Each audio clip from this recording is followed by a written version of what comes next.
Welcome, movie gears and gals. Yeah, Morgan hates that. It hurts. We'll change it. We'll change it. I feel so hurt and defeated, though. It was like the only good thing I could think of. It's totally clever, but it's like when you sent also it to totally me cheesy. in the message, it sounded like it looked great. I was like, it's amazing. And then I told Morgan, I'm like, that didn't sound too great when it came out of my mouth because I didn't actually say it when you sent it to me. I just read it. Yeah. No, it's all right. Anyway, welcome to Cinemechanics. Yeah, our first episode. Yeah, first episode of this brand new show where we watch movies and fix their problems. If they have them. If they have them. If they have them. So really just like a movie watching And if they don't have them, podcast we It's make up just an problems. excuse for us to have bought the movie pass cards. For real. I mean, let's get down to it. It took freaking forever for him to get here. Yeah. So, in case you don't listen to our other podcast, Nerdify, Which you should. Yeah, How if you don't, dare you? I mean, I'm fucking not on loser. it, but Come on. they're awesome. Pause this, open a new tab, and go start listening to the other ones. Then come back to this. Yeah, it won't take you very long. There's No, only just- like 10 of them. So, And they're an hour apiece. yeah. No. So, we are your host. My name is Regie, I'm James. I'm Morgan. and we'll be discussing lots of shit today. Oh gosh. So. So the movie we watched today, which I think is an excellent one for our first episode, I'm was so stoked. Oh. the new It movie. I can do a drum roll. Already said it. Yeah. The It movie. Reggie's impatient. So. Yeah. Okay. The dramatic effect. Come on, man. I mean, come on. We're going on almost 4 minutes and we're barely into this thing. Okay. We did dawdle. Yeah, we did. So Doodle. Doodled and dawdled. But yeah, so. there's always the editing. Oh, yeah, I'm going to cut the first bit out. But see, now if you said that, they're going to be like, what was the first bit? So now you have to leave it It's in. where we list all of our fears Subscribe, and addresses. and maybe we will release a bonus bloopers reel For $5. Release $5 you can 5 pay for hours worth of of just bullshit. babbling. that. Yeah, Of literally. gazebos. Us doing mouth farts into the mics. That's all it is. 5 hours of mouth farts. It's really what we do to warm up. We don't know what to do, and we don't know how to start, so we're just like, let's just make noises into the mics until we get the courage to start. Okay, so so we saw it, the remake. Oh, did we ever? Saw it twice actually. Yeah. Saw it the night before. It was just super late, so we didn't get to record. So we decided to watch it again today to refresh ourselves. Just so and we were back freshly from the theater. Yes. Right into the recording studio. I say that like it's not just a sheet hung up in our back office. But they don't know that. I mean, now they do. I'm lying. Full It's professional totally. studio. Yeah, I mean. Yeah, we just did that so we would seem humble. Right, We yeah. mentioned the sheet hanging. Yeah. Yeah. So, but before we get into the movie, I guess should we talk about some of the trailers that happened beforehand? Movies we're excited about? Yeah. Because I feel like that would be weird to talk about at the end. But. Yeah, kinda. So the first trailer I know was Blade Runner 2048. 2049. Yeah, 2047. You'll be going a year early. 2040 something. 40 years old.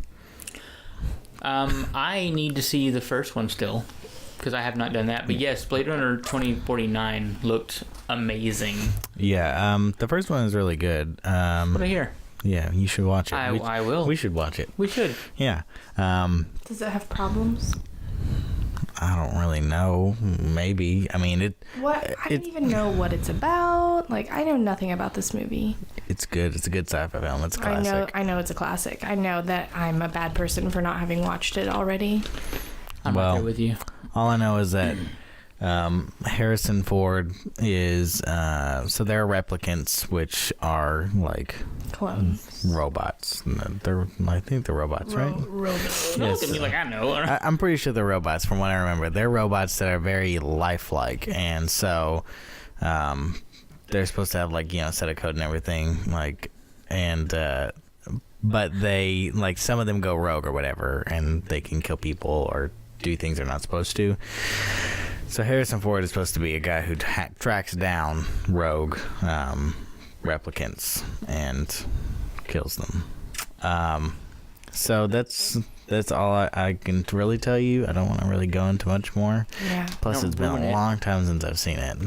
Well, then we'll just all have to sit down and watch it. Oh yeah, for sure. Next week. Right. There we go. Or sometime. Or sometime. So what was after that? Excuse me. I have no idea. I mean, I don't remember what order these things were in, but I know there was... Murder on the Orient Express. Oh, yes. Yes. Oh, yes. Fuck yeah. That looks so cool. Oh, God. I mean, I'm always a bit nervous about these things because anytime I see a movie with like a huge all-star cast, Right. they usually have a tendency to be like pretty fucking good or really terrible. Awful. So I'm hoping. I mean, And it has- the trailer works. It works has for Johnny me. Depp in it, which I don't... Okay, first Isn't of all, he the one that gets murdered? he could be. I'm pretty I sure only he see him is. once in the Because trailer. he's not even in the suspect list. That's Yeah. true. And he's not Poirot. I don't know. I can never understand the name of the detective. It's something Poirot. I know I know Hercule. that name. Right. Hercule. Hercule Poirot. He says it in a French accent, so it's weird. Yeah. Hercule. Yes. And Poirot. it's been a long time since I've been in French class, you guys. Yeah. Well, we'll just Sherlock Holmes. Sherlock Holmes. Okay, so it's a new Sherlock Holmes Translated. film. Yeah. It's not a Sherlock Holmes film. No. Um, But yeah, I'm pretty sure it's because if you've seen the trailer, they are talking about how when you're on the train, it's like the place you go to run into people that's the only place that you'll ever see them.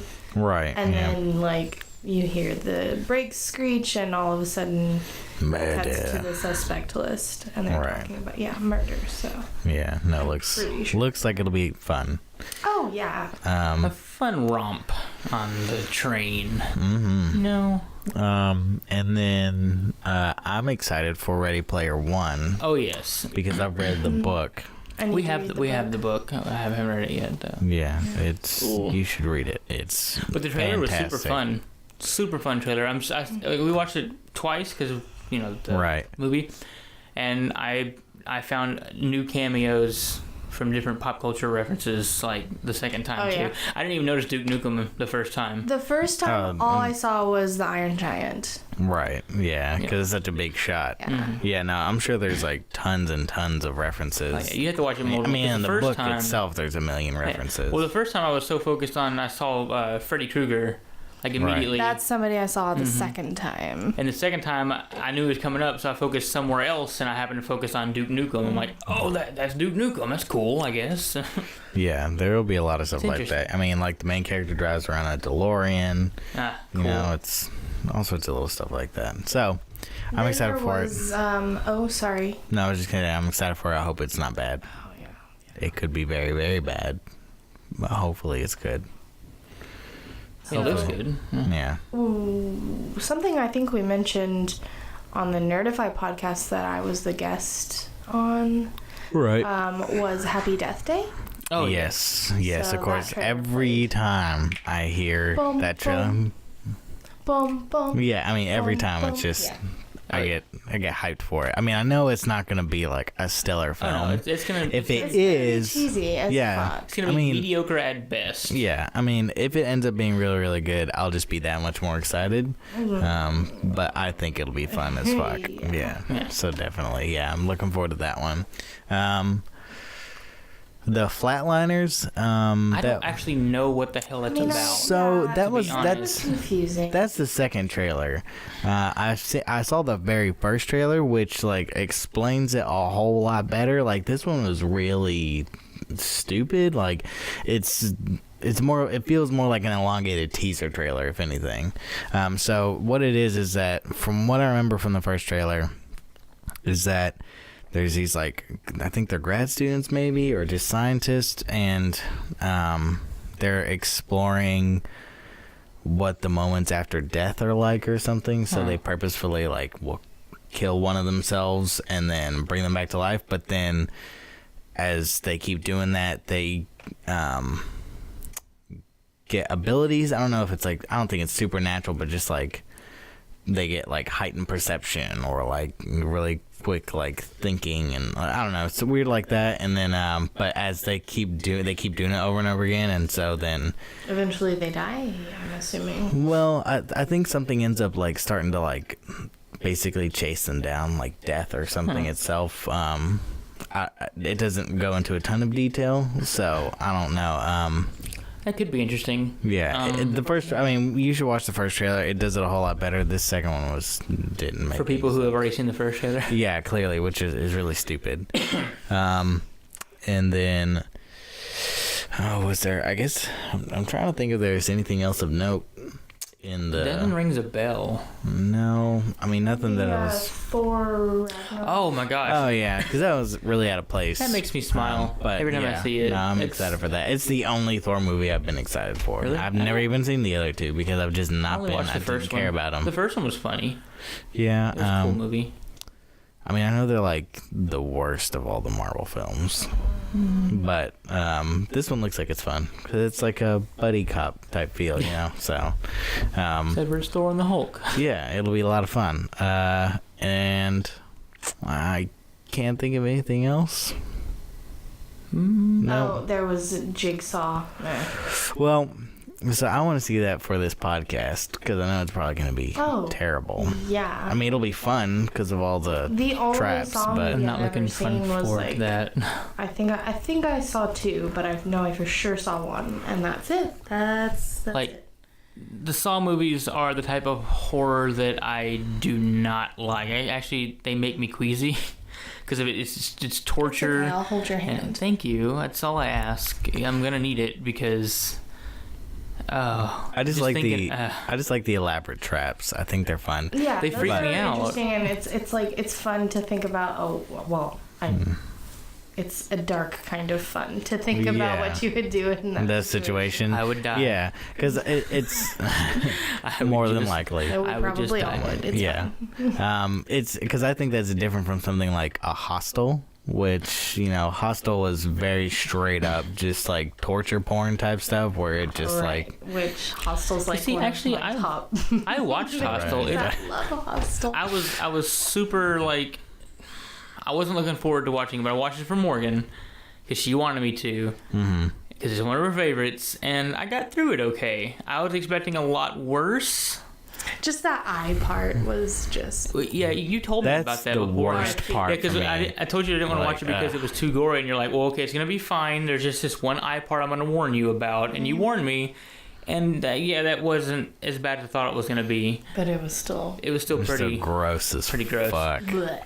Like that's it. Like I liked Hostel because of the sense of dread that it gave off. Ugh. But at the same time, like just watching this stuff, I was just like cringing the entire time. No, I'm just that's like, what I like about it. Like when they slice the Achilles tendon and then you Just- want to throw up everywhere because of that. That's so good. you know what? My favorite part about movies is whenever you want to vomit afterwards. It's great. It's like a Or hard during. party.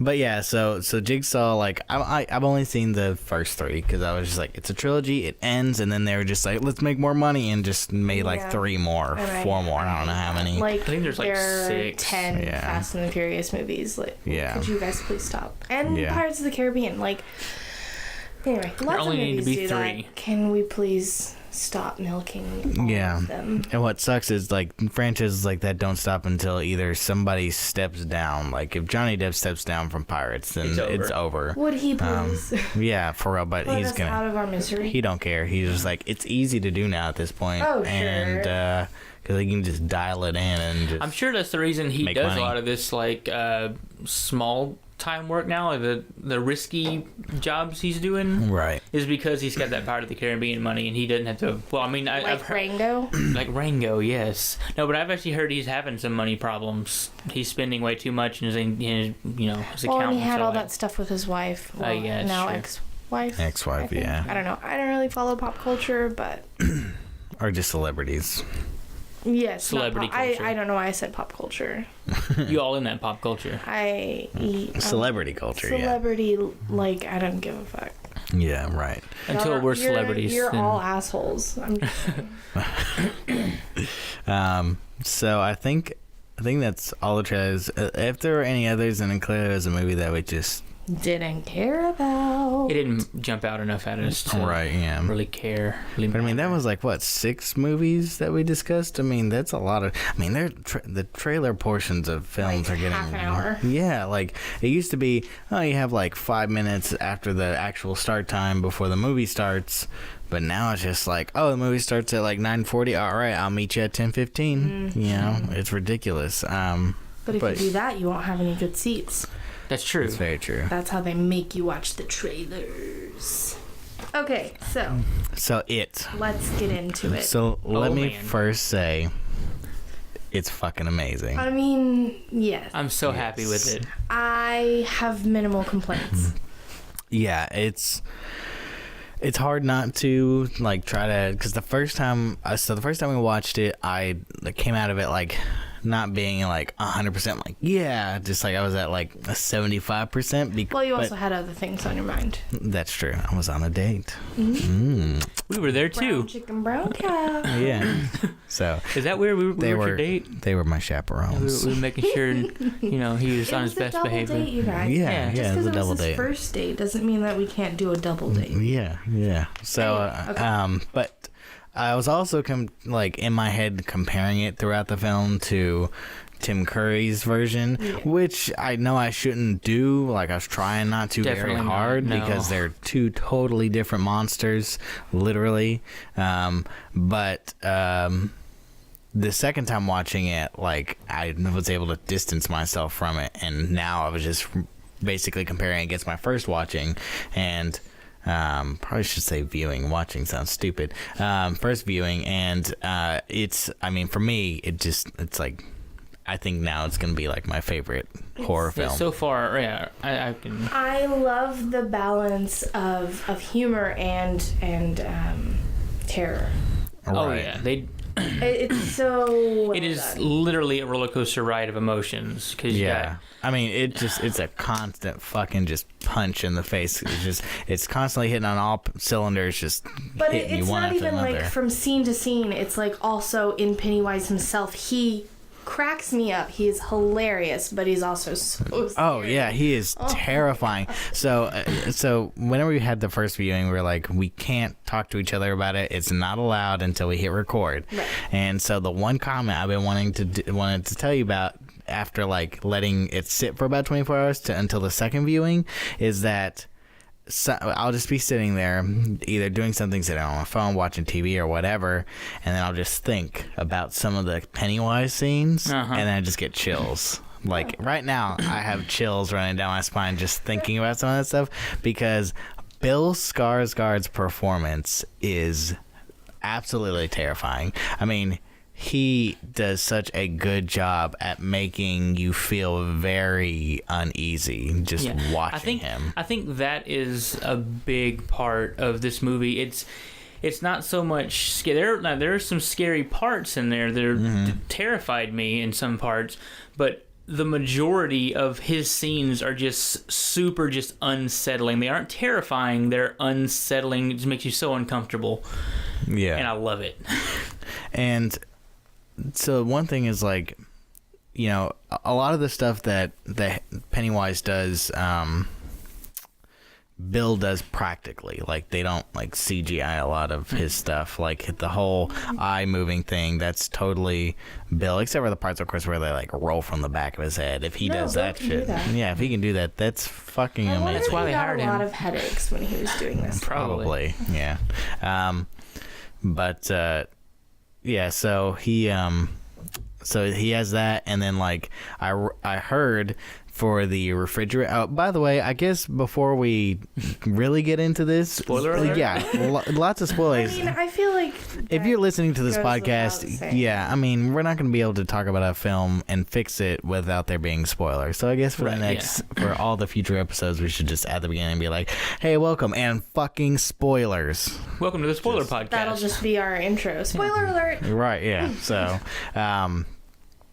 So in the refrigerator scene, whenever he first like or I guess not his first confrontation with Eddie, but really like gets up in Eddie's face, when they're I heard, in the house. yeah, I heard that Bill Was actually in there? Yeah, he trained with a contortionist to be able to fit himself into the refrigerator and crawl out, so that way they only had to CG the part whenever his torso twisted. Oh my god, no. Yeah, no, I'm serious. Like, Bill went fucking all out for this shit. Okay. So, I know I just said that I don't, like, do the celebrity thing, but if I were going to, it would be Bill. It would I be think I Bill, love him. Yeah, he's... I think I love him too. Aww. Good thing we're married. Yeah, he, This like... is an open invitation to Bill Skarsgård. You can, you know, be poly with us. It's fine. I'm sure he'll take up that invite. But yeah, so I mean, he, like, the fact that he went out and did that is like nuts to me. Yeah. And then of course, not only did he do that, but then that scene was the very first scene that the kids interacted with him as Pennywise, and it's nuts because they filmed everything they could without him, and then they kept him separate from the kids. They didn't let him see him in his makeup, didn't let him see him walk around. I don't even think they got to meet him like as an actor. No, they like, did. They met him as an actor like one time. Right. But then they kept him separate after that. Yeah, and so the kids have no idea what he looks like. They have no idea how he's going to act. And then you just have this scene where he just comes out of this refrigerator all contorted and shit, and then just like attacks Eddie, like. And the kids cried, right? Oh yeah, they all cried. I like to think that scene whenever he's just like, after he gets stabbed in the face and they're just like watching him and he's just like creeping towards them and shit, that the looks of terror on their face Oh my are god, probably Beverly's was so real. That one I definitely think is real, because like the look of like terror and dread on her face was just like, I don't care how good of an actor you are, that shit's real right there. Yeah, like, you can't fake that. That, and also, I mean, maybe it could be argued that it was acting, because when she was in the bathroom and the blood was everywhere and she did that thing where her lips are like curled around her teeth, that looks like totally authentic, but I don't see her being actually truly scared in that scene versus in the scene with Eddie. Yeah. But it was just, to me, it was something about like the look around her eyes. It just seemed like she was just like, what the fuck? Right. And she then, was like, honestly surprised at what she was saying and didn't know what to think about it. And because it wasn't that like pretty scared look that a lot of female actresses do. It was whole like, it was ugly. It was the what the fuck did I get myself into? Yeah, it was like, you're not gonna be putting the picture of this on the front of Vogue magazine, Right. like, yeah. So I mean, I know Bill like commended the kids for their acting ability, which I mean, we should commend the kids ourselves, because all of them are fucking amazing. Well, see, and that's one of my complaints. I don't think Mike Hanlon's character was very good. That I was gonna say the exact same thing. I was gonna say the only one that felt like was not the best actor was Mike. And it really showed whenever he was explaining his backstory. Yes, about his parents. About his parents and everything. It was just, and that was really the only time that he had a lot of lines. Yeah, and it just wasn't. Well, monologues are convincing hard. for me. Yeah, Right. They are hard. And he's a child actor, and he's probably like 1,000 times better than I would ever be. But yeah, I mean, he was better than most child actors. he just wasn't on the same level as the rest. Yeah, and I think that it may not be completely his fault either, because the rest of the kids were just like super fucking stellar, so it just made his performance look that much worse. But I will say, fucking Eddie. Eddie's amazing. Mike, oh my god, he is my favorite character. That kid is going places. He is gonna be one of the best. He's hilarious. When he goes up, he's gonna be the tippy top. And then we're gonna see more about him. But Richie. Fucking what is that kid's name? Something Wolfhart. I don't remember, but he was in Stranger Things, and I love him. I love him. Now the second he wasn't my favorite. Obviously Eddie's my favorite, but I kind of had a problem with him the first viewing. Second viewing, he definitely grew on me, and I really liked him. What was your problem? My problem is it's one of the few instances where I actually liked I liked Seth Green's performance of Regie in the miniseries. I always forget that. Yeah, it's Seth Green. It always blows my mind too. But but I actually enjoy his Finn performance. Wolfhard. That is his name. Finn Wolfhard. Yeah, that's a good name. but yeah, so he did really good. I really liked Beverly and Bill. Yeah. I mean, I liked that. I don't know what I was gonna say. Just in the TV series with Tim Curry, okay, the child actors, you just didn't like all of them. Like there were two like that, Beverly in the miniseries, I thought was terrible. bland. I really didn't like her at all. Like Richie, and probably Ben were the only ones I really liked in the miniseries, because even like Bill as a for kid me, was it was like Richie eh. and Bill. Yeah. I don't know. I feel like Bill just felt very kind of standard, like listening. Square. yeah, I'm just eh. Listening to the book, Richie in the book, I think Richie is closer to the miniseries Richie than the new movie, just because the amount of voices he does as a kid. He practices this shit. Like that's what he wants to do when he grows up, and it shows in the miniseries because Seth Green does all those voices. He can do them, and I like Richie in this movie. That. He comes up with some in the story. He talks to an Irish cop and he picks the accent up. No, I'm He starts saying talking like you're saying that. in the miniseries. Yeah. No, I know that it happens in the book. I don't remember Seth Green doing that in the... I remember having a lot more... I remember at least in the movies, accents are a lot more prevalent. I don't know. I only counted like 2 or 3. Maybe only 2. I just don't really. think. Well, I think so. This is the problem I think with the miniseries is that they don't really stick to a lot of the stuff that the kids like. Oh, no. Bill didn't have a stutter in the miniseries, right? Yeah, he did. Yeah. He did. He did. Yeah. Okay. Because to me, it just I don't know. It's kind like of a main part of his character. I really feel Yeah. like it was more... The stutter was more convincing in the new. Oh, yeah. It was good. I think that's why, because it just felt like the kid, and that's why maybe I didn't like the character Bill as a kid, was because in the miniseries at least, it wasn't convincing to me. Right. But I mean, I get it. They spent all their money on, Tim Curry in terms of like hiring by him. Yeah. So I can get why like they had to do a bunch of like subpar kid actors. Well, and I think that it was ultimately a good decision to do that, because Tim Curry in that movie is iconic. Yeah, True, and true. he carries the entire thing for sure. Yeah. But back to the new one. I think probably the kids with like the poorest performances, Mike for sure. Yeah. Ben, I think, was a little lacking.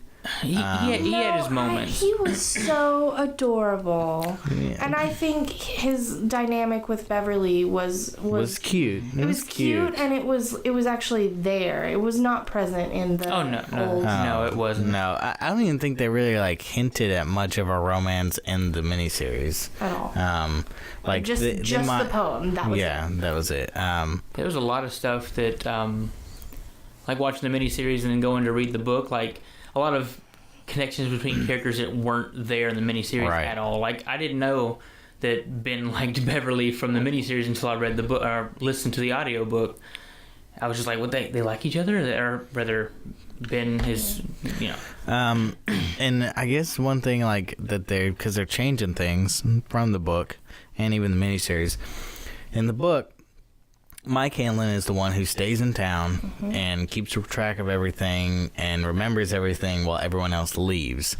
But in this one, they made Ben do all the research, which felt weird and out of place. I get that he's a book nerd and he ends up becoming an architect and everything, but they don't even like ever hint to his like fascination with buildings or anything like that. And so like I'm wondering how they're going to handle it whenever they get to the adult portion. I think it's going to be okay, because in the beginning, I noticed they kept it really, really close to the book.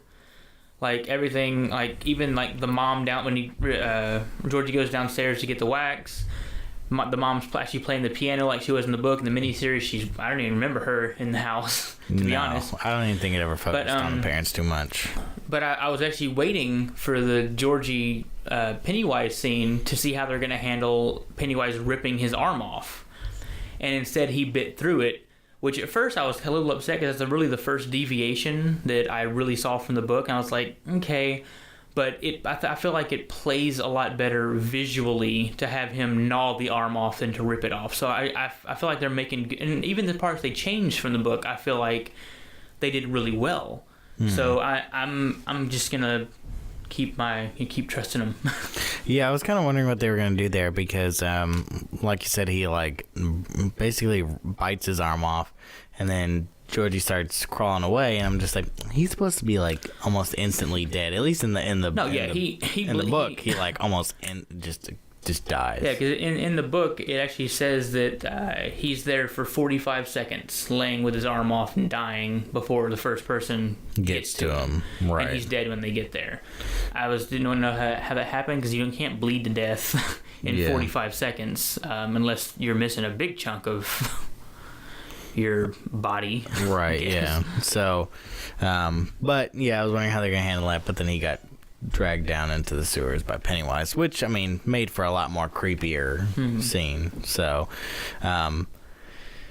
but that first interaction with Pennywise is super fucking good. Like, it just, to me, sets the tone for Pennywise throughout the entire thing, because he's very goofy. And it's funny because we were kind of discussing this a little bit before the second viewing about Bill does a very good job of like making us feel comfortable whenever we, and then whenever the characters will feel comfortable, and then can just do something to make it just be like, just send chills, right? Oh yeah. And so in that first scene, he does that where he's very silly.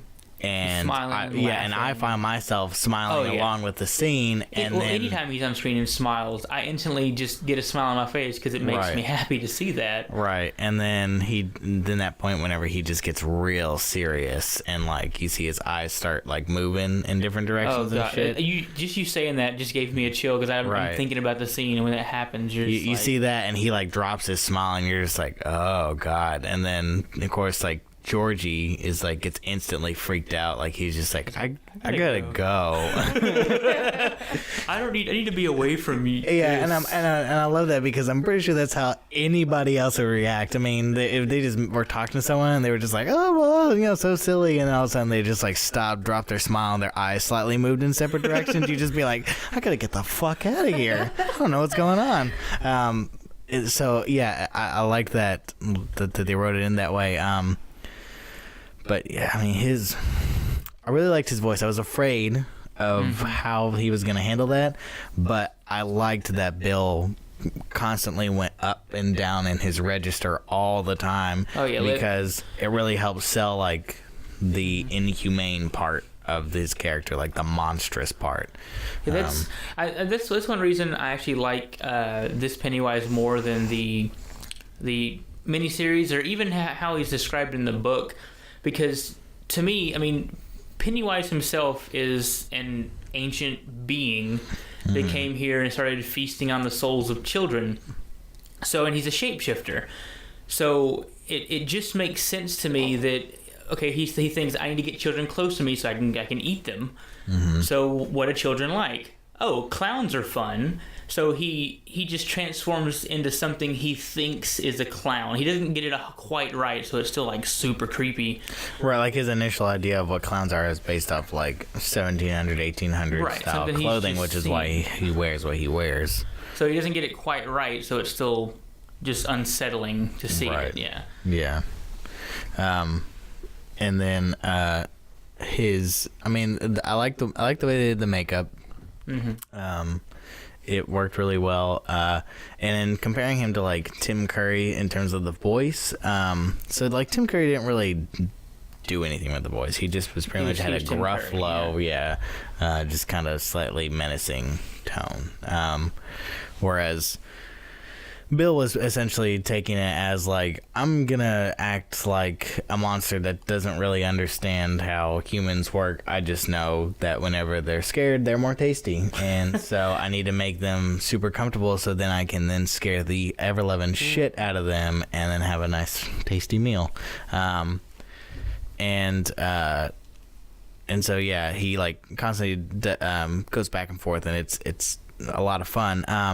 And then with Tim Curry, like, they didn't do a whole lot of the teeth thing. Like, in this one they did. Yeah. In the book, they constantly refer to the fact that sometimes whenever he smiles, like, you know, he has a big ass grin and it's all a bunch of jagged, pointed, needle-like teeth, like what we saw in this one. Whereas in the Tim Curry one, they only do that like once, I think, and I think it's not done all that well. No, I think it's just the upper teeth or just the bottom. One of the teeth. No, it's both. So it's but there the aren't scene. multiple rows. Yeah, that so was it's the really scene weird. where is it? I guess it's Eddie that's in the showers. Yes. Yeah, it's Eddie in the shower. Yeah, and he comes out of the drain, and then, of course, because they had to use practical effects, you know, Tim Curry had to look down, and then they cut and then put in those false teeth, and, of course, it's a big prosthetic in his mouth, so he can't really do anything besides just look up and just kind of open his mouth a little, and that's it. So it didn't, like I said, it didn't work all that well. There are a couple other scenes where he is, like, as he gets more demonic and monstrous, like, his teeth go from being perfect to being more like slightly jagged and dirty. That they do that a couple of times, but in this one, they go for the needle teeth like all the fucking time. Oh, and it works so well. Yeah. Oh my god. Yeah, I mean, just that first scene whenever he like opens up his mouth and he just transforms into those needle teeth and right on Georgie's arm, fucking amazing. I gotta admit, Georgie's actor was pretty convincing. He's a pretty good little actor too. Yeah. Especially when he was crawling away from the drain with one arm, I started feeling bad for him. He did really well in that scene. Yeah. Of convincing me that he was in serious pain. Yeah, I mean, just in general, like his reactions to Pennywise in that whole scene was very convincing. Like, Georgie, I think, is 8, right, in the book? 6. 6? He's 6. I remember the scene because they reflected on that. And so, like, his interactions with this strange clown in a drain makes sense for a 6-year-old. And so the fact that this kid was able to do that on demand was, like, really good. And like I said, especially, like, when Pennywise got very serious and his eyes started moving in weird ways, like, his reaction of just being, like, this, like, unsettled, like, uneasy look on his face, which isn't, like, for adult actors, it'd be difficult to try to just show that in one facial shot, but you know, with him, he did it no problem. I don't know, besides like Mike, I really don't know what other complaints I would have. Bauer was not a good actor in my opinion. No, I think he played his part well. Yeah. I mean, like he was a little technical one-dimensional. Yeah, but that's what I'm talking about. Like, but I think that's how the character is supposed to be. He's one-dimensional. Yeah. I mean, they go into a little bit more detail, and I thought, okay, it's really fucking weird that his dad is a cop. I don't think he was. 'Cause he's not. In the book, he's not. But he is super abusive. Oh yeah, but he's a complete asshole. Okay, I actually have a complaint. The scene where Henry is trying to carve his name into Ben's stomach. I feel like they didn't give that enough explanation here, because I mean, I realize he's a bully, but in the book, he has a little more reason behind doing that. I mean, it's not a good reason at all, because you should never basically stab somebody like that. Right. But I feel like it was super, like, just, what? Like, why is he doing that? Why is he so angry at Ben? Because in the book, it's simple as Ben wouldn't allow Henry to cheat off of him on his last test, so therefore he failed the grade and his dad's going to beat him. Right. So now he's taking it out on Ben after school by basically trying to carve his entire name into his stomach, and then that happens. So I mean, and I feel like that would have been very easy to like just drop in there. Yeah. Like whenever they first passed him in the hallway, they could have easily just he could have been like, they could have just dropped the thing of just been like, I heard he failed and has to repeat whatever grade. And then Regie could have thrown in his thing and be like, you wonder if he'll sign my yearbook? Like, that would have been fine. And you would have been like, oh, he failed a grade. And then if in the initial interaction, you know, he was just like, you should have let me fucking cheat off, you fat boy, blah, blah, blah. While they were trying to stab him in the book, they were like, what's going to happen next time? You're going to let me cheat off of you? Yeah, I will. Okay, well, here's a cut anyway. Yeah, and he was like, just so you remember, you know, starts trying to chop his name into him. But I do like I like that this script, they took a lot of essential things from the book that the miniseries didn't. Like the rock scene. Oh, yes, yeah. the rock war. Of course, that happens like way later. But it's still good that it happened. It was a nice like bonding moment for all the kids, especially against the bullies, and especially where Mike comes in. Right, because I don't even remember how Mike got involved in the miniseries. The miniseries. Yeah, I don't know either. It was still during the Rock War. But they were all in. But they were like super tiny rocks in the miniseries. Yeah. So it wasn't like as like monumental. Right. I mean, it wasn't like and plus like weren't they up on a cliff? They're supposed to be up on a hill of rocks. Yeah, and they were. And they kind of were in the movie, yeah.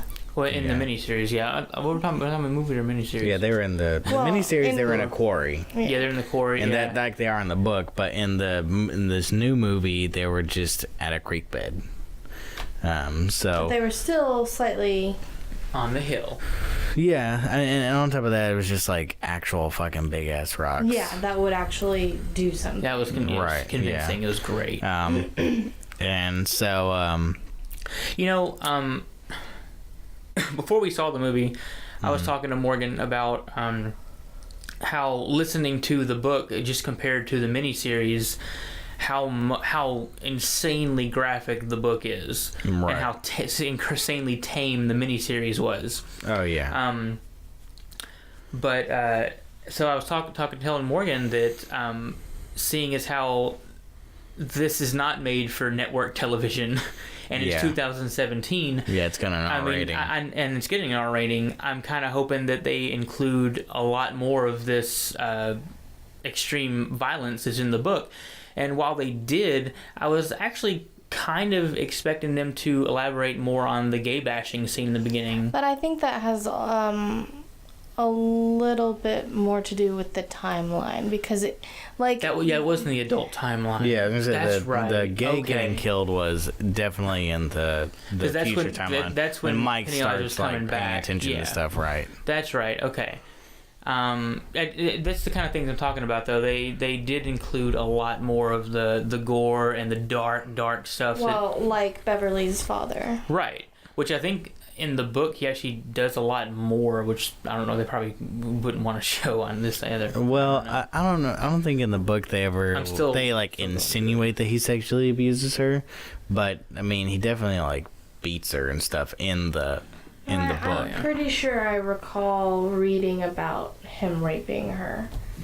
Yeah, I just don't know if I've gotten to it yet, because from what I've listened to so far, he's just like basically hit on her, like punched her and shit. Right.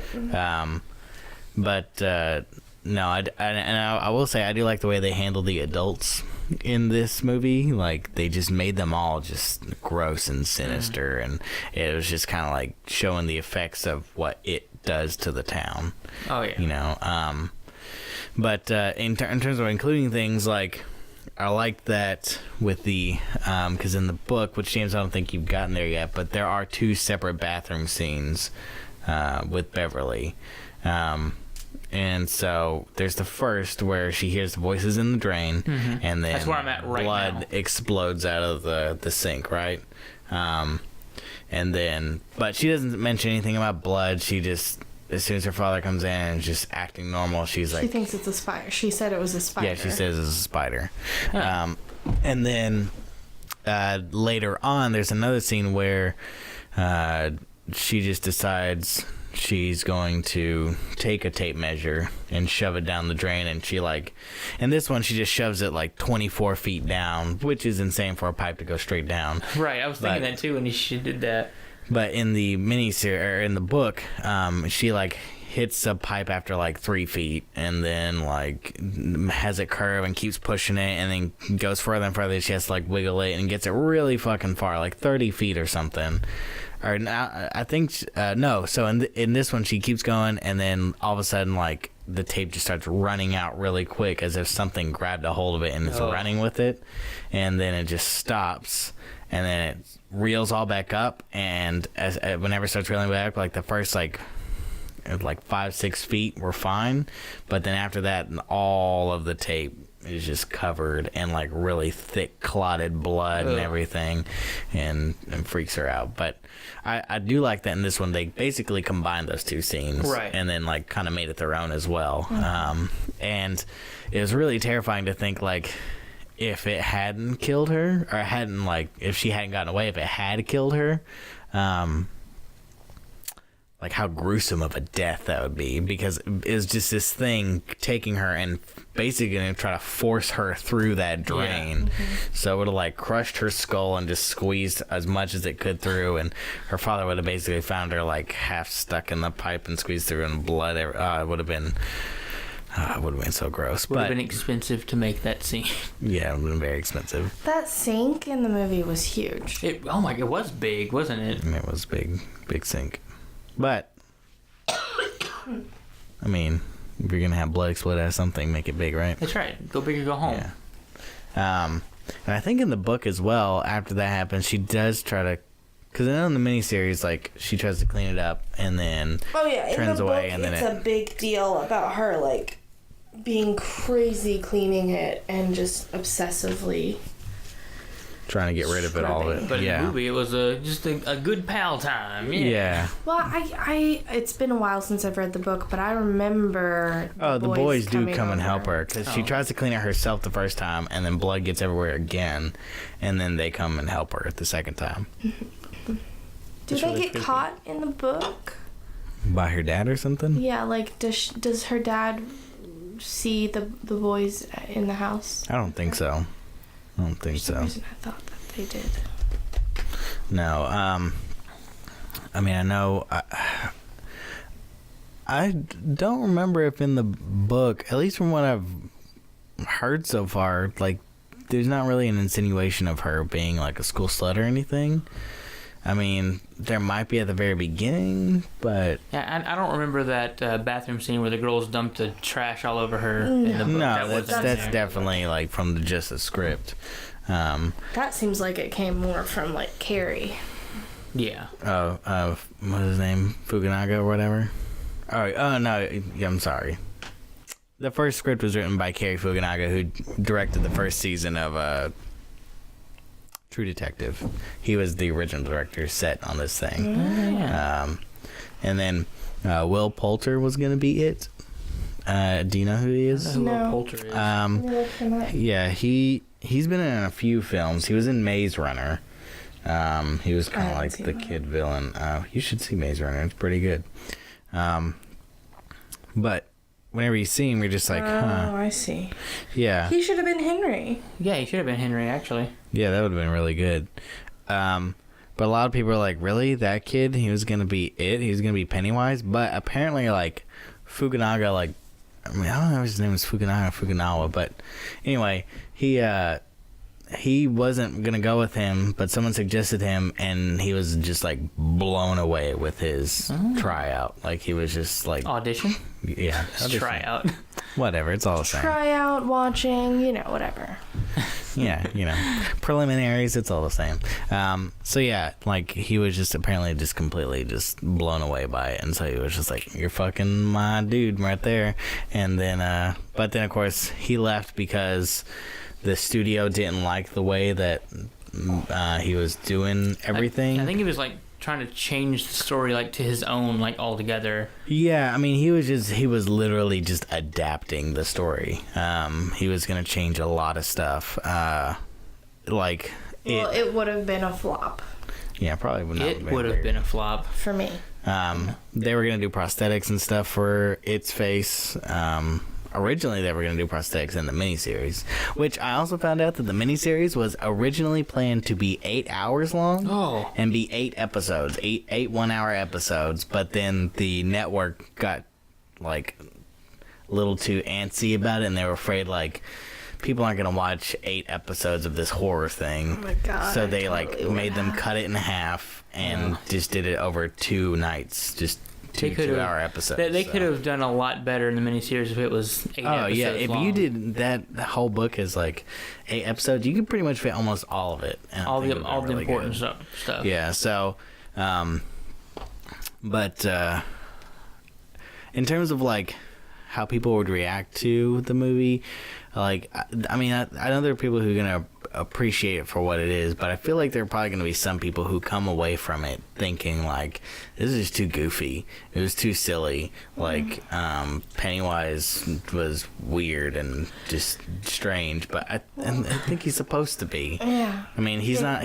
That's where the terror comes from. Is like how he's a clown, and he makes you laugh, and you sort of start to trust him, and then all of a sudden you can't trust him. No, yeah. I mean, like I'm pretty sure my favorite scene is the slideshow. Oh, I was gonna say that. Oh my god! Because they show a little bit in the trailer, which that's not even like the scary part. If you haven't seen it, you don't even know. Yeah, I mean the whole like goes away, and then like you see him all blurred out on the wall, and then it just like stops for a second, and then blacks out, and he just shows up like this massive, huge. He takes up the entire garage. Yeah, and then he's just got like those fucking like rows of razor sharp needle teeth, and he's just like that is the most terrifying thing, because like. But it's also so goofy. Because like everybody is afraid of the dark. And that's what I think that I like. That's what I like about this portrayal of Pennywise, is that you see something, and it's at the same time it's like making you kind of like sit back in your seat, because you're just like, oh god, but at the same time you're just like, this is silly, and so it's like this weird mix of emotion that makes you feel uneasy. Well, that's what I really enjoyed whenever Mike is getting beaten with the rocks right before the rock war, and he looks over and sees Pennywise. Oh fuck like, yeah! He looks over and he's just like chilling, like all sinister and scary, in the bushes, and then the next shot, and you see him again, and he's chewing on a hand, and it's like an arm and a hand, and then he sees Mike looking at him, and he has waves this goofy with the smile and waves the floppy arm. Yeah, he's like, just hilarious. Oh, I've died. Yeah, because like I think for me it really gets to the fact that like it knows what it's doing, right? Yeah. Like he knows, like, I'm just gonna fuck with these kids until they go insane, and then it's just gonna be awesome. Like, he fucking loves that shit. And so the fact that he just is silly and goofy like that is what makes it even better. And so there are those scenes, but then there's also just the parts whenever like he literally is just like it's really freaky, like in his coming after you. Yeah, like the basement scene. Like I feel like they used 2 different shots of that for the trailer. Yeah, they did. And well, I mean, besides Georgie's face and everything, but whenever he was even coming up out of the water and everything, they used 2 different shots for the trailer, and then they used a different shot for the movie itself. I couldn't take that scene seriously, because I just kept thinking of when they did the It trailer but replaced Pennywise with Catnip. If you haven't seen that, by the way, really creepy. You should look it up. Cat in the Hat It trailer. It's amazing. It is so well good. Oh. But no, but I really liked that, because the way he like jerks and like moves and everything, like because there was that, and then what was the other one where he like jerked forward really quick? Was it with Patrick? Coming after Patrick. Yeah, that was so fucking good. Like, just the balloon coming up, and his eyelid area pops, and he's there, got a bloody ass mouth, and he's just like, so I just, for me, that's like the parts that I just can't get enough of. It's just his interaction with just everybody is always so good. Like, And so another thing about like another instance of like the that's kind of funny but also just like terrifying part is whenever Ben's in the library. And you see that old lady just standing behind him while he's looking through shit, just like staring at him and smiling insanely. You're just like, okay, that's creepy. What the fuck? And then she's like back to her normal self, honestly, looking through books. I feel like a lot of people missed that. Like James didn't see that until. Yeah, I noticed the first time out of the corner of my eye, you were just like. Yeah. And I knew what you were doing. And you're just like, James, do you see that shit?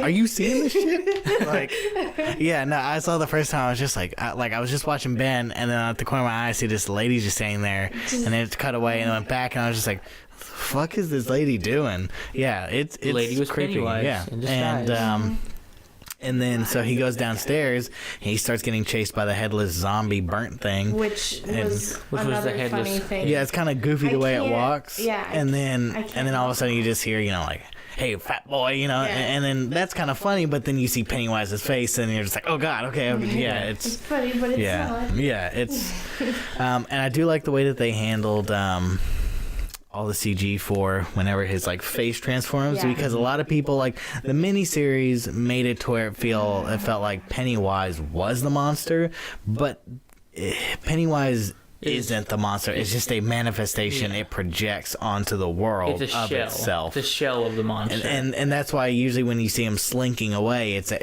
he feels like a puppet, like something that's like behind him pulling him away. That is creepy. Right. Like one of those little I don't know, you push your thumb up the bottom and the whole thing stands up and then you let go and it falls over. I don't remember what it's called, but that's how Pennywise moved in this movie. Yeah. And it was so good. Man, the fucking scene whenever Eddie first confronts him, and not like the refrigerator scene, but the one where he first goes to the house on Nebolt Street. Yes.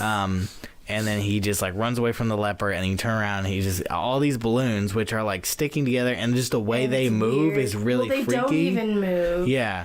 And then of course him like lifting up, and he's just like very like serious, he's and just holding smiles. it with his thumb and pointer finger, index finger, whatever it is, and then just lets it go, and then he like smiles and stuff, and then like that, like it's very subtle, but like his head moves. It's just his head and not the rest of his body. Yeah, and then his like shoulders and everything don't really move. That too. But then also like the background kind of jerks separately from all that too. Yes. And so it's all this very subtle stuff, and it just really sells like the power and influence that this monster has over the world, and I think that's done much better than the miniseries did, because like I said, in the miniseries, like if you never watched the second half, you would literally think it's just a demonic clown. Like you wouldn't take it as like a extraterrestrial, like extra dimensional, like all powerful being thing, right. And but yeah, this one it just makes you feel like this thing has like immense power to do a lot. I also like that they reference the turtle. Yes, they did. Because in the miniseries that shit was non-existent. I'm wondering if was it in the miniseries? I mean, if it was like it was when in the very end when the kids are in the sewer and all you see is the bottom of a turtle shell going over them and with the lights. Was that what that was? It looked like a turtle shell to me. That's what I took it as. Get that, it could have been the bottom of it, because they did that. Remember in the adult half of in the adult part, you see the spider creature lift up, and it's got this like looks like a tortoiseshell belly, and it's got the 4 like dead lights on it or whatever. That's what I'm talking about. Oh well, that just it looked like a turtle shell to me. But it was probably just it. I'm pretty sure they didn't refer to the turtle at all, because they didn't want to incorporate the weird mystical stuff, because they thought it would be lost on audiences. Yeah, I can see that. But yeah, this one I do like that they at least reference it. They find a turtle in the lake that they're swimming in, which it's not a lake. I mean, that they said they weren't going to the quarry. quarry. That shit's a blue hole, right? They're fucking swimming in a blue hole. What's a blue hole? So a blue hole is whenever you dig quarries out, and you dig these like things super deep, right? And when they're done, sometimes they don't fill that shit back up, and it literally will just fill with rainwater. Oh. And so it's it's immediate drop offs. There's no like gradual like step up into these things, and they're like 100 feet deep. Wow. And so if they're swimming in a fucking blue hole, they're retarded. So it was the turtle in the quarry, and also the turtle made out of Legos in George's room. Yeah, right. That's what I thought you were talking about. I forgot about the turtle in the quarry and all. Yeah, they just slightly mention it, and they're just like, it's a turtle. And so I'm glad that they're referencing this stuff. If they don't include it like in the adult part, which we don't know 100%, because from what I've heard is that there are a couple of deleted scenes. Wait. So that's why it said chapter 1 at the end? Oh my god. Yes. There's going to be another one? Oh, yeah. 2 parts? Yeah. I don't understand. Yeah, me neither. That wasn't the end of the story? Yes. Chapter 1? Chapter 1? Because after that comes nothing. Yeah, No, but in all seriously, Morgan knows there's a second part. We literally heard this shit in the theater. The entire First of all, theater. It was just like, First of all, let me chapter 1, explain. oh, hell no. we live in a college We town. live in a fucking college town. And tonight, the second viewing, it was just full of these college students that, honestly, We're I could- obnoxious and had Oh, yeah, they no were. knowledge of Though it. it was funny beforehand. during the scenes with him how they all freaked out. I actually really enjoyed that. And It was, Yes. Oh my god, it was so satisfying. It was so great. Yes. Anyway, but yeah, so all these just basic bitches in there don't even. Can we go watch it again? I would love to go watch I it. think you're talking about Sorostitutes. Sarasa, exactly. They don't know anything about the miniseries, the book. They just saw the trailer somewhere and thought it looked good, so they came and saw it. So at the end, when it popped up, the title screen, and then it said Chapter 1, Morgan does a good impression of this. Chapter 1? And they're like, what the fuck? Nuh-uh. Like, Yeah. like bullshit. Yeah, there was a group of ladies to Bullshit. our right that were just like, oh, what the fuck? But Oh, it was hell the entire no. theater in unison. Yeah. All right. And I call bullshit because they had a good time in this movie. Once number 2 comes out, they're going to Well, go see it. I don't Yeah. think that they were saying like, oh, there's a sequel. What? No, I think they were just like, they really thought that was the end of it. That was No. also something that was shocking. And, yeah. and there were like the people to the left or to the right of us, they definitely were just like, fuck that, I ain't gonna see that shit. No, you're totally gonna go see that shit. They were Yeah. serious. I could tell in the tone of their voice that they were just like, Yeah, no, I want to see that shit.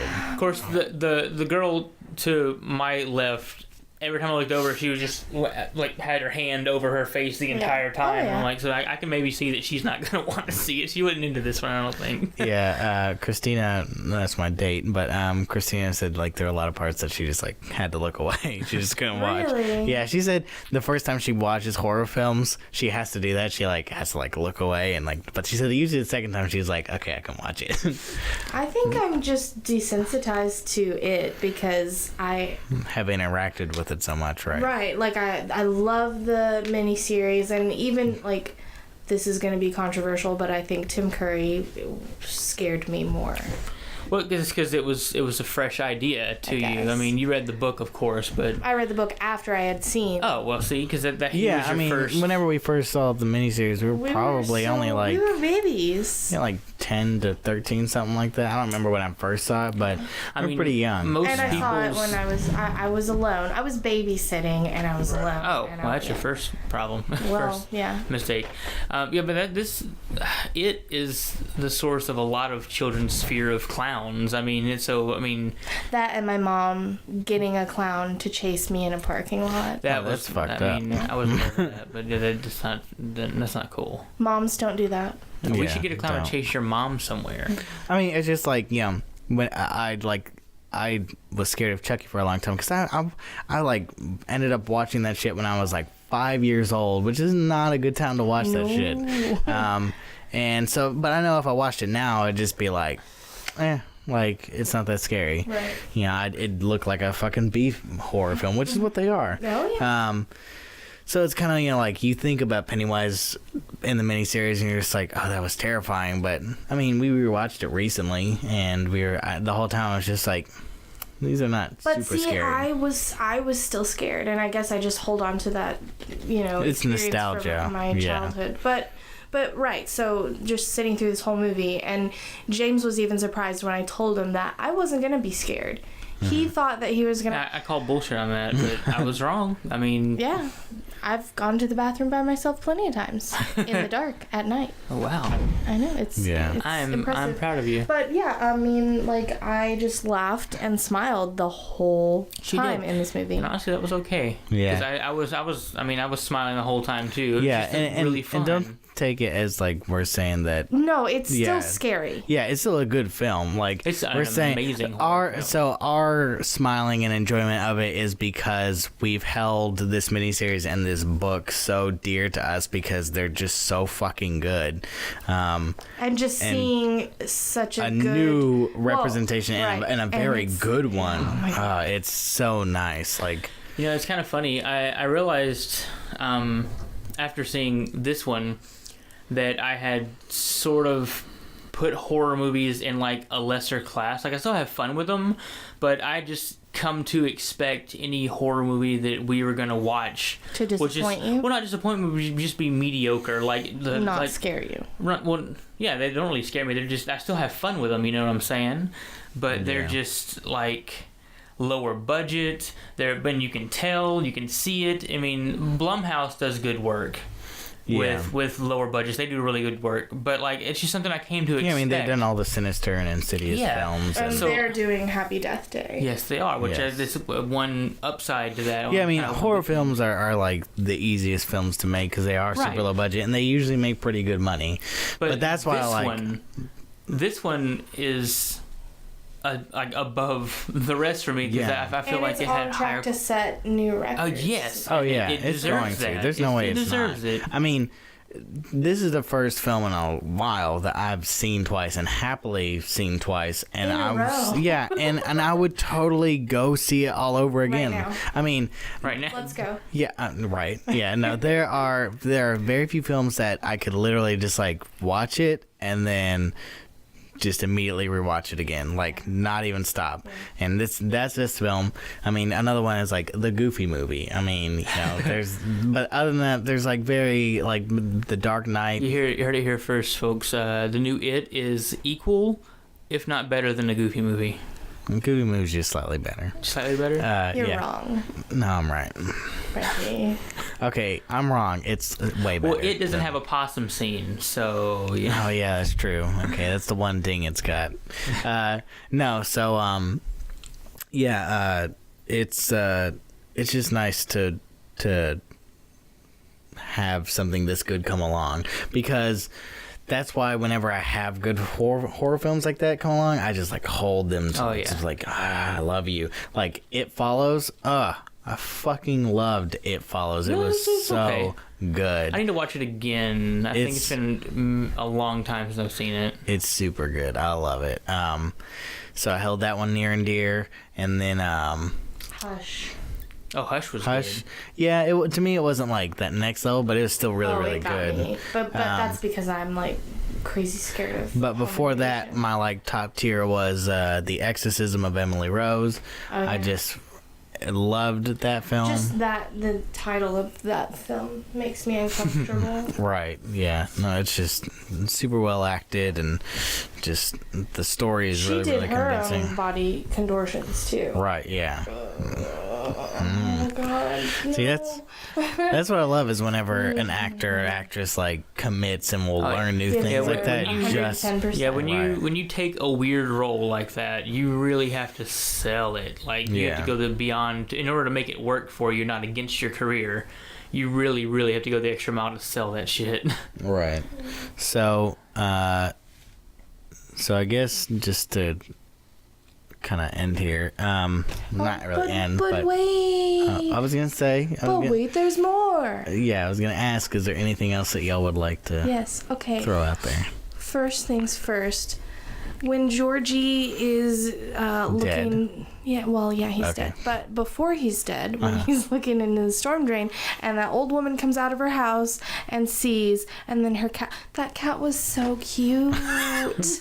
Wasn't the cat Guys, Henry you have to Bauer go was see trying this to movie kill for later? this fucking porch cat. Because, oh my... The eyes, just the He had a proportions little of bit of the a squish face. It was so sweet and cute.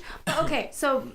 I was frustrated that lady wasn't like, what are you doing? Right, yeah. Right. She was totally just like, he's looking into a storm drain while it's That's like totally flooding. normal. Whatever. He must be drinking from Also, I feel it was slightly unnecessary. there.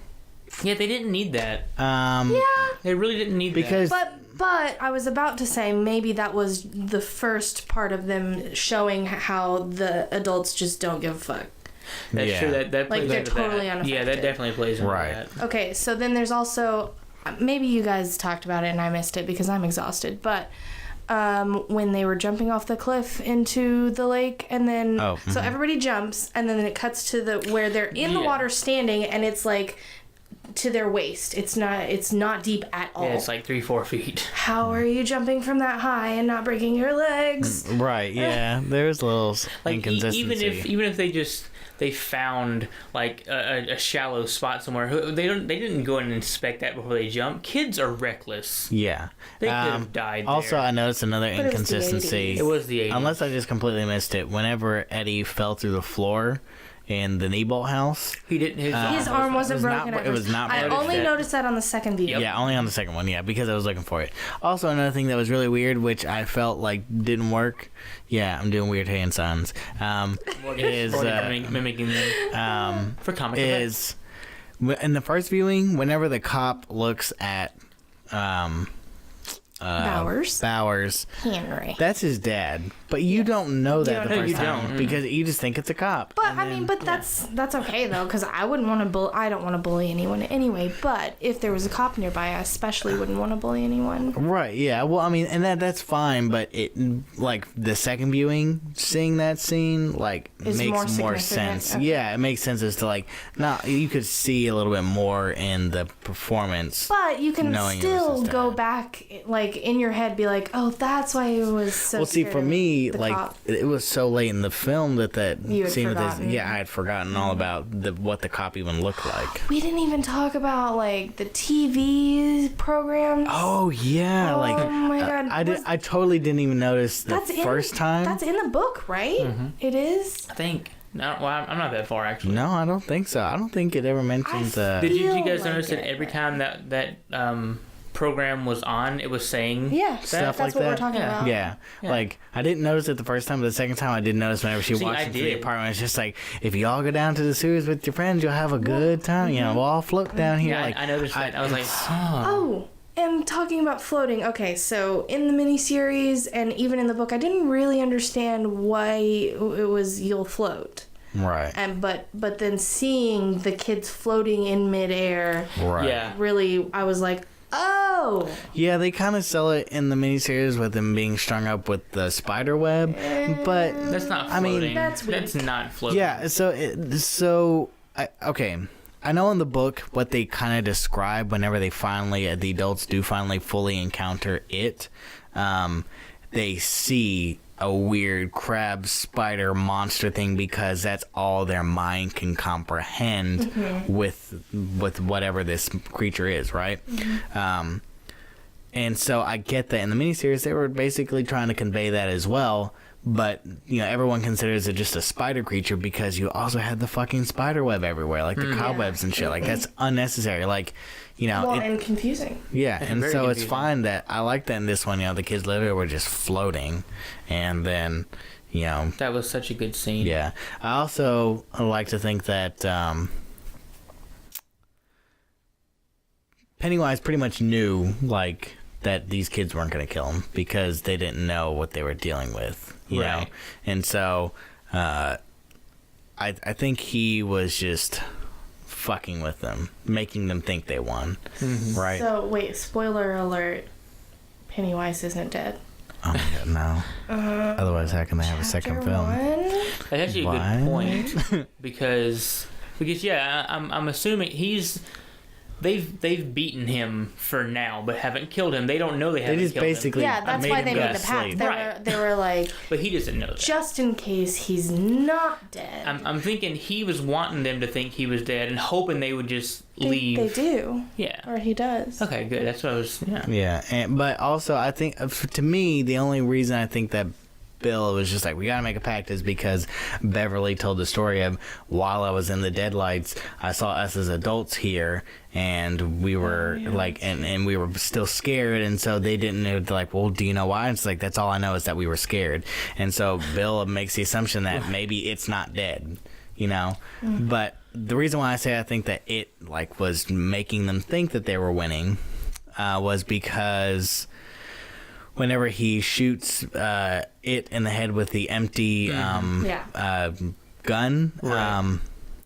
you know, if it was like them really killing him, if the directors wanted to make it that, having the scriptwriters wanted to make it seem like, oh, they're really killing him, they wouldn't have had Bill Skarsgård go like do that kind of shit, right? Like he would have just like, he would have shot him and it would have had a hole in his head and he would have been blown back, like, is it like in Like earlier Regie. right, or earlier whenever Bev like stabbed him in the eye with the spear, Right. you know. It just would have been like that, but the fact that he was just like, that happened, and you see a little bit hole, and then he's just like, does his weird thing and like steps back. To me, that's just like, okay, it knows what's going on. Like, these kids don't fear him, so he can't hurt them anymore. But he's gonna let them think that they won. So he can just because he basically conveys that. It was just like, after he grabs Bill, he's like, you know, like, I'll take him and I'll take all of you, or you can all leave and go live your happy lives and die of old age, and I'll just take Bill. And so, like, he knows that if he can just get them to go away, they'll forget all about it. They'll grow up and stop giving a shit, and he can just keep doing his thing over and over and over again. But he's got to have someone now. Right, and I think he was just wanting to take someone to try to win. Right. Yeah. But then eventually he was just like, I'll just let them win, because then they'll just go away. Like, Right, they're at not this scared. point, yeah. They just let them leave, right? Because, like, I mean, like, you know, he was sitting on the edge of that opening and then flipped himself over it and then, like, fell down into it. So at that point, like, it totally feels like a puppeteer type thing. Yeah. Where it's just making that manifestation look like, oh, it's gonna fall, but in reality, like, that deep down hole is where it actually is, you know. Oh, another thing is, what the fuck is up with Bowers? Because in the adult part of the story, like, He's supposed to be in prison, or in mental ward. yeah, and he's supposed to come back and try to kill them, and so what are they gonna One do thing with I that? think was he just didn't die. Maybe he landed on something that broke his fall just right, and he survived somehow, and he was found. I don't know. Yeah, That's the it only- keeps him I mean, alive or something. Yeah, Or this who could knows? be just another way they've deviated from the book, and I'm gonna trust them to do okay. But you know, I mean, Yeah, I mean, I think they'll figure out something. You know, like, Also, in case you guys didn't catch it, there was a cameo of the Tim Curry yes, there Pennywise. was. Oh, that was yeah. that was really cool to see. Yeah, no, I love it was that. in the scene where Richie's in the burned down house all by himself in that room with all the clowns. If you look on the left side of the screen, you'll Yeah, you'll the see. very end of the row clown. Little wooden clown looks just like Tim Curry's Pennywise, Yeah. and we I caught it love on the that first viewing, and scene it was really nice. because what I like about the scene is, like, one, there's this subtle, like, clowns following him in the background with their heads, but also whenever he turns around to the door and there's that clown in the way of the door, like, they don't, it's very subtle, but it looks like it's moving and breathing, and so I love that. There's And like its eyes are wonky. that scene had Correct, so yeah. much suspense, because like It's the only scene that, like, yeah, because well, with the clowns all get uncovered and it's scary as shit, and then Richie goes to poke one of the faces of the clown. I'm like, okay, this is where the clown's gonna come to life and bite his hand, and it doesn't. right. And then the coffin gets uncovered and opens, and I'm like, oh shit, he's gonna come out of there, but he doesn't. Then Richie walks up to it and sees a And pulls body. the cloth And I'm like, he's back. gonna be under the cloth, and he's not. So he slams the cover down. I'm like, he's gonna be behind the cover as soon as it's Right, landed. like, I thought it that just the keeps going. clown Because that there was playing still the something piano. covered- Yeah, right. Yeah, It I just thought that was kept gonna be going, and I was like, just jump out already. I want to get this over with. Right. Yeah. No, Oh, it it's was excellent. Yeah. Good Yeah. timing. Good timing. and I mean, I get that they changed enough because they had to boil it down to a 2-hour movie. But honestly, I mean, I feel like they did the right things. I know they changed some stuff, like with Mike, his parents aren't dead in the book, but in this one they are. When I saw the trailers with the burning hands, I thought that was in reference to the black spot, but clearly not, because the black spot is a totally separate thing in this one, and then it's because his parents died in a house fire is why that happened. Yeah, I didn't catch that until the second time watching it. Yeah, well, I didn't know what the hell when the first visit from Pennywise was for him. I'm like, why is it? I mean, it's creepy, but why? It's the first one in the book is the bird. Yeah, the bird, which wasn't in this one. I was also disappointed that there wasn't the werewolf scene in this one, because that was one of my favorites in the book so far. Yeah, so I think that had to do with what they were trying to do in terms of modernization. So because it was based on King wrote all the book. The book to take place in the 50s, because when he grew up, and he was like, well, when I was growing up, the scary things were the Universal monster movies, and so that's why he used all those classic monsters. And then, but in this one, they're like, people nowadays don't really connect to those. You know, they see them as campy, like Frankenstein and Werewolf and all that. So they changed them to be more personalized to the kids, because that's what that's what it does anyways. It finds what your fear is and makes it real, you know. And so that's ultimately fine. I guess one complaint I do have is that a lot of the scenes where they interact with it for their very first time each, some of them feel very like forced in. Mike's kind of feels almost out of nowhere, and then Eddie's kind of feels out of nowhere. I don't feel like that at all.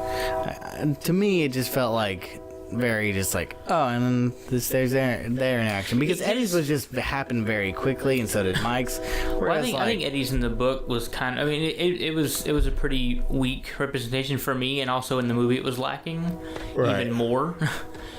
But yeah, it could have definitely used a little, especially because I like Eddie so much. Because Beverly's like interaction, like with the sink, was long. It was a long scene. Bill's interaction with Georgie was long.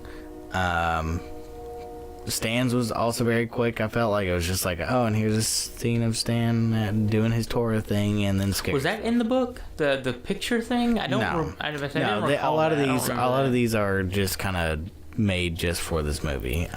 Like in the book, he never interacts with Georgie in the basement. It just never happens. No, it doesn't. No. And then the blood scene is in the book, along with the tape measure. And then what else? Then Mike's is not there. I thought he. No, he doesn't. Well, maybe. I don't know if in the book, I mean, it could still happen. I don't know, because I haven't finished it. But there may be something to do with the black spot that. I'm curious about the black spot. I haven't read anything about that. I mean, in the book, his dad tells him the story of the black spot. Mike's dad tells him the story of the black spot. But I want to say that Mikey himself has an interaction with it in terms of the black spot. I could be wrong, but so that scene didn't happen. Of course, Richie's. Well, I don't know, because the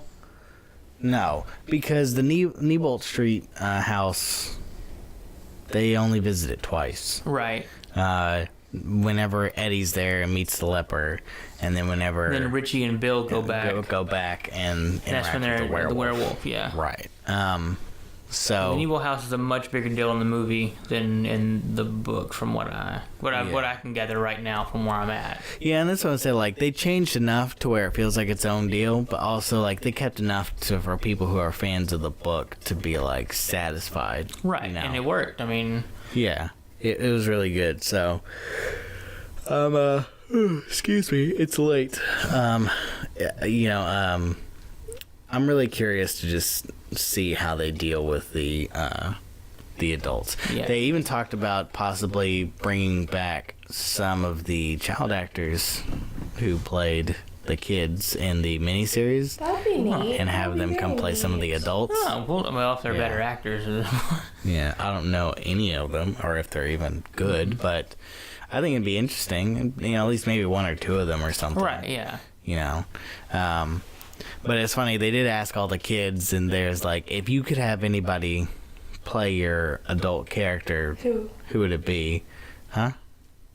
Oh, I thought you were asking who. No, continuing what you were saying. And I don't remember all of them, but I know like Ben's. I like Ben's a lot, which, you know, because in the book and then they do in the miniseries too. Like Ben goes from being this fat kid to being like pretty much like skinny fit and really good looking. Mm-hmm. And so they were just like, who would you want your adult actor to be? He ended up with plastic surgery. I don't think so. No, he ran. His coach pushed him. Yeah, he wanted to prove his coach wrong. That's right. Yeah, and he was just like, I'm gonna fucking beat all of your best track members. And the coach was just like, yeah, good luck, and he did. Yeah, so whenever they meet him as adults, he's like thin, very good looking. Who's gonna have him play him? He wanted Chris Pratt to play him, which I was just like, the whole time I was watching it, I was just like, it's a good choice. He's got enough of the like, because he looks like he could be a young fat Pratt, you know. Mm-hmm. He also kind of looks a little Jack Blacky, but you know. Well, yeah. Mm-hmm. I think young fat Pratt more than Jack Black. Oh yeah, for sure. Young fat Pratt Jack Black. That's hard to say. Yeah. Back. Miss Mary Mac. Okay, so And then Jack Black. With fat Pratt. So I know that They ate a snack. Okay, I'm sorry. it's all right. Moving right along. I know that they're writing the script and everything. They plan to have like first drafts done in January and then start shooting in the spring. They should already be working on it. My heart is broken. Well, I wanted it to come out next week. Right? And just 27 days later, they just release the next one. Yes, please. Thank you. Better than 27 years. Yeah. No. I'll take 27 That's weeks. fucking commitment if the studio's Oh just my like, God. we're going to space it 27 years. And the kid actors are just going to play themselves. No. That would be... No. That'd be nuts. Yeah, No. it would be nuts. Well, yeah, no. I mean, It'd be amazing. No. Okay. I'd be so No. old. No, I would be old. What are you talking about? No. It's not allowed. No. Oh, it's... aging's not allowed? Exactly. not anymore. Oh, that's fine. I'll be 25 forever. Okay, me too. All right. Wait, I've already passed that. Too late, James. You're Dang it. Left us in different boat. the dust. Yeah. You can be 30 forever. Yay. Yay. I'm 30. I'm not 30 yet. No, not yet. So, is that all that y'all want to talk about? Anything else I you can't want think to of bring anything up? else. I think it's a fantastic movie. I mean, It's really good. Please go see it. Yes. twice like we Three did. times, actually. 3 times a lady. Yeah. So, quickly, favorite scene. I mean, mine, I've already said it's I really like the Projector slideshow. scene. Yeah, the I'm projector torn scene. between two. I feel like the clown room was the scariest part of the movie for me, but I just love giggling at Pennywise waving the arm. Yeah, that's and really smiling. fucking good. So those are mine. I would have to pick between the Georgie Pennywise scene, just because it's so iconic and they did so well with it, and it creeped me the hell out. It was very unsettling. I mean, I love it. It's just like, take it.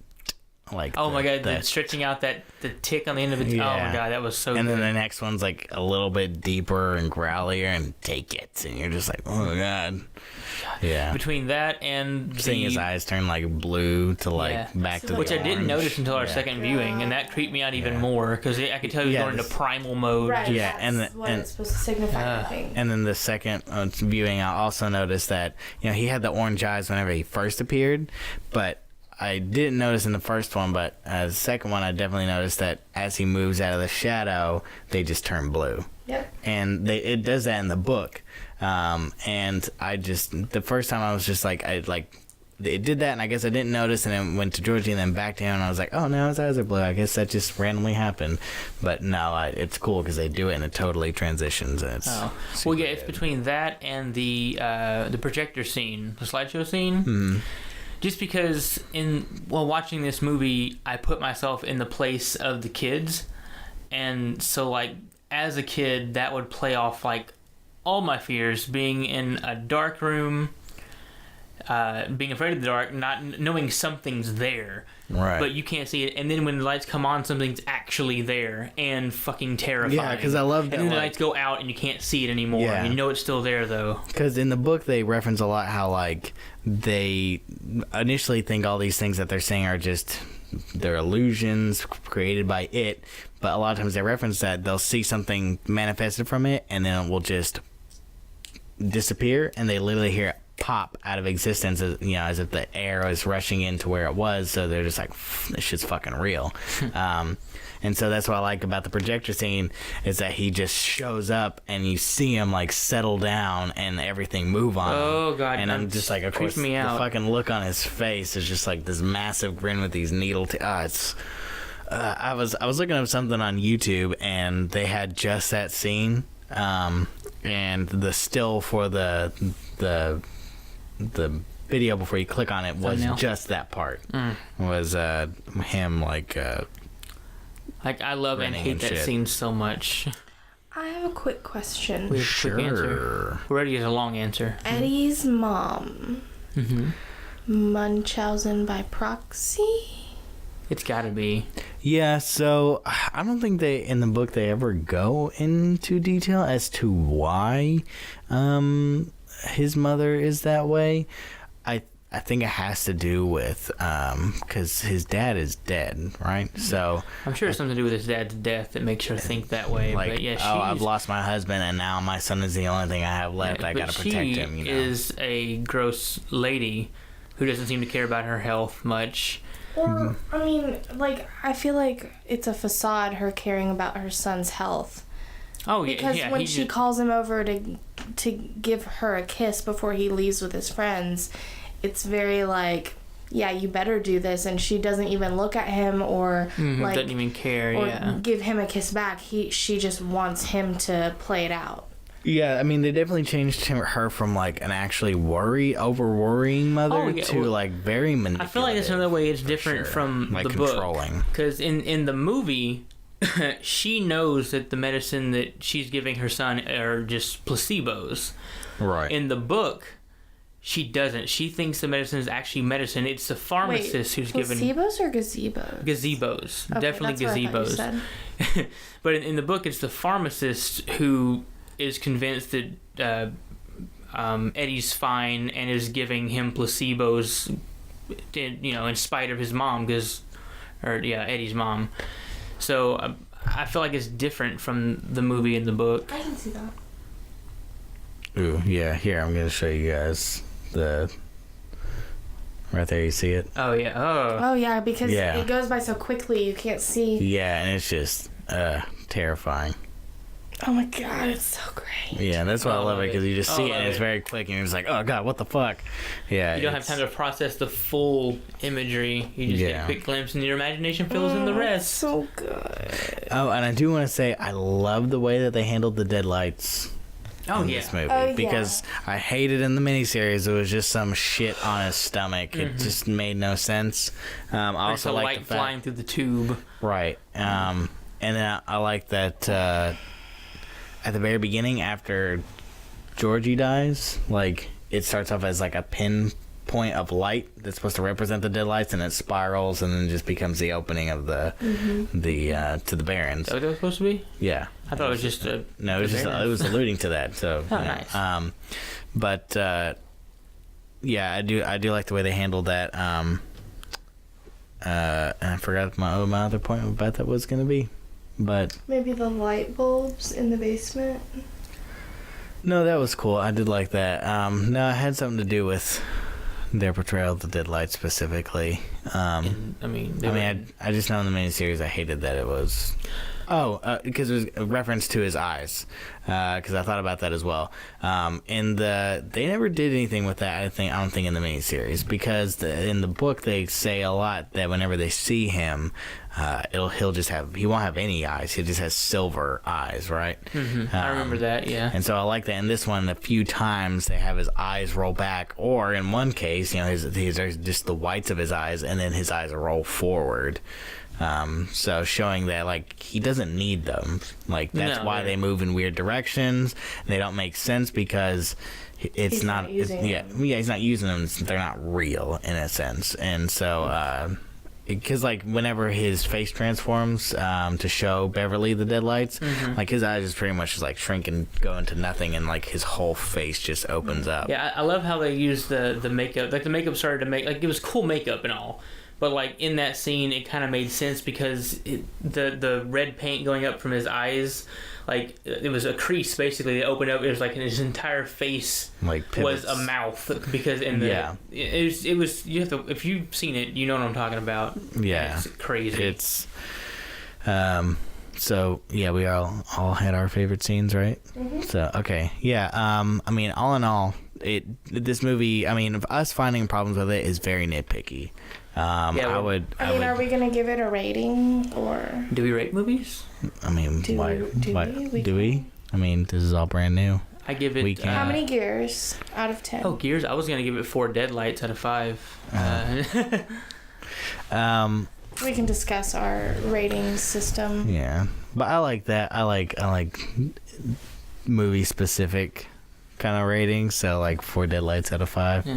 Yeah. No, mine is like 4.5. 4.5. We're doing halves. I didn't know we were doing fractions. Okay. 4 and 15/16. No, not that much. Okay. What? I mean, as far as are we talking about horror movies in general, like in the horror genre, or just like when we do a podcast about a movie, are we gonna give it a rating? I didn't think about it. We can 4.5. I give it 4.5 out of 5. Yeah. If we're doing by 5. Or 9 out of 10, however you want to look at it. That's fine, but I mean, I'm just gonna be bold and say 5. Do it. All right, that's what I'm talking about. A high five just happened. It was a lame high five because our mics are in the way. Yeah. That's why you didn't hear it. Yeah. No, that's fine. I'm very I want to give it.